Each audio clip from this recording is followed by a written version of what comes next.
बिस्मिल्लाहिर्रहमानिर्रहीम। अस्सलामुअलैकुम व्यूवर्स, आप देख रहे हैं DS फूड सीकर्स। आज मैं आपसे शेयर करूंगी बीफ यखनी पुलाव की रेसिपी। ये बहुत मज़ेदार बनेगा। इसकी खुशबू तो पूरे घर में फैल जाएगी, बल्कि घर से भी बाहर तक जाएगी। चले जी, हम अपनी रेसिपी स्टार्ट करते हैं। मैं यहाँ 1 किलो चावल का बीफ पुलाव तैयार करूँगी।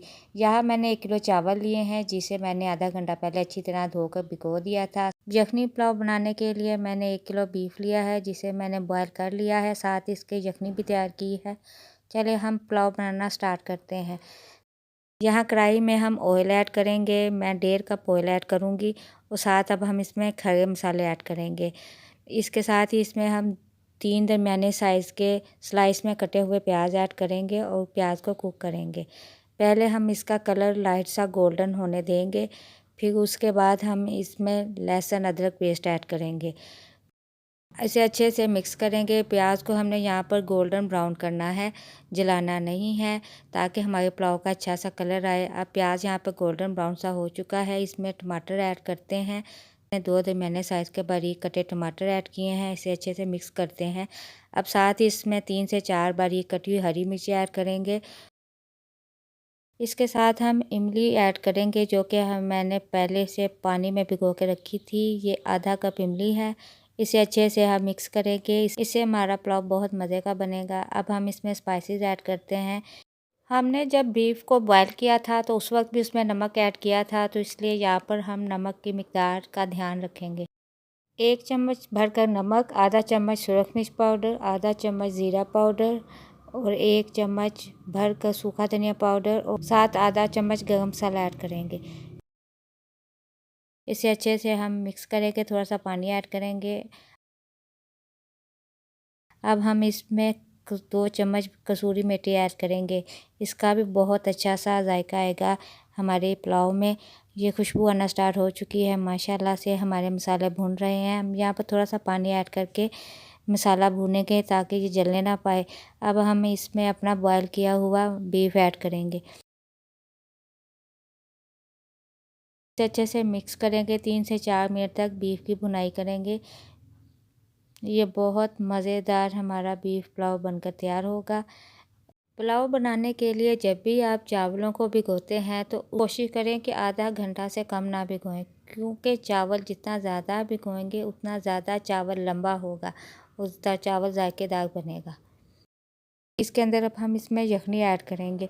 यखनी अगर कम हो तो साथ इसमें आप पानी भी ऐड कर सकते हैं। यहाँ पर 1 किलो चावल हैं, तो उसकी मुनासबत से मैंने इसमें 2 किलो यखनी ऐड की है। जब भी पुलाव बनाएं, जितनी मिकदार में चावल हों उससे डबल मिकदार में पानी ऐड किया जाता है। पानी या यखनी जो भी आप ऐड करना चाहें। अब यहाँ पर पानी में अच्छे से उबाल आ चुका है। अब हम इसमें चावल ऐड करते हैं। चावल हमेशा तेज़ आंच पे पकते हैं। जब पानी में उबाल आ जाए तो चावल जब ऐड कर लिए जाएं तो ख्याल रखें कि चूल्हे की आंच तेज़ हो।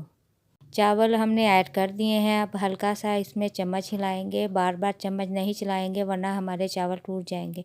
हल्का सा इसे हम मिक्स करेंगे और इसे अब कवर के साथ हम कुक करते हैं। तकरीबन 10 से 12 मिनट तक हम कवर के साथ इसको कुक करेंगे। यहाँ पर चावलों में उबाल आना स्टार्ट हो चुका है। अच्छे से इसको चेक करते हैं। फिर इसमें हल्के हाथों से इसमें हम चम्मच चलाते हैं। ये देखिए, माशाल्लाह से बहुत मज़ेदार हमारा पुलाव बनकर तैयार हो रहा है। पानी हमने इसमें बिल्कुल परफेक्ट शामिल किया है। अब ये जो ऊपर जितना पानी नज़र आ रहा है, इसको हम बिना कवर के खुश्क करेंगे। यहाँ पर हमारे चावल 70% कुक हो चुके हैं। अब जब ये पानी खुश्क हो जाएगा तो फिर हम इसको दम पर रख देंगे। यहाँ पर पानी खुश्क हो चुका है, बिल्कुल हल्का सा इसमें पानी मौजूद है। अब इसके ऊपर हम हरी मिर्ची और अदरक ऐड करते हैं और इसे दम पर रख देते हैं। हम इसके ऊपर रुमाल डालेंगे और फिर कवर रखेंगे और इसे 10 से 12 मिनट तक दम पर रखेंगे। अगर आपको लगे कि चावल आपके थोड़े से कच्चे हैं तो फिर आप यहाँ पर वज़न भी रख सकते हैं। चावलों का दम आ चुका है। माशाल्लाह से बहुत मज़ेदार हमारा बीफ यखनी पुलाव बनकर तैयार है। चावल बिल्कुल भी नहीं टूटे, खिले खिले से ये चावल हैं। चावलों को अच्छे तरीके से बनाना भी एक महारत है कि चावल खिले खिले बने, टूटे भी ना और ये बहुत मज़ेदार बने। अब यहाँ पर हमारा ये बहुत मज़ेदार यखनी बीफ पुलाव तैयार है। इस तरीके से ज़रूर बनाकर ट्राई कीजिएगा। अगर आपको मेरी ये आज की वीडियो अच्छी लगी तो मेरे चैनल को सब्सक्राइब, वीडियो को लाइक और शेयर कीजिएगा। अपना बहुत सा ख्याल रखिएगा। इंशाल्लाह नेक्स्ट वीडियो के साथ फिर हाज़िर होंगे। अल्लाह हाफिज़।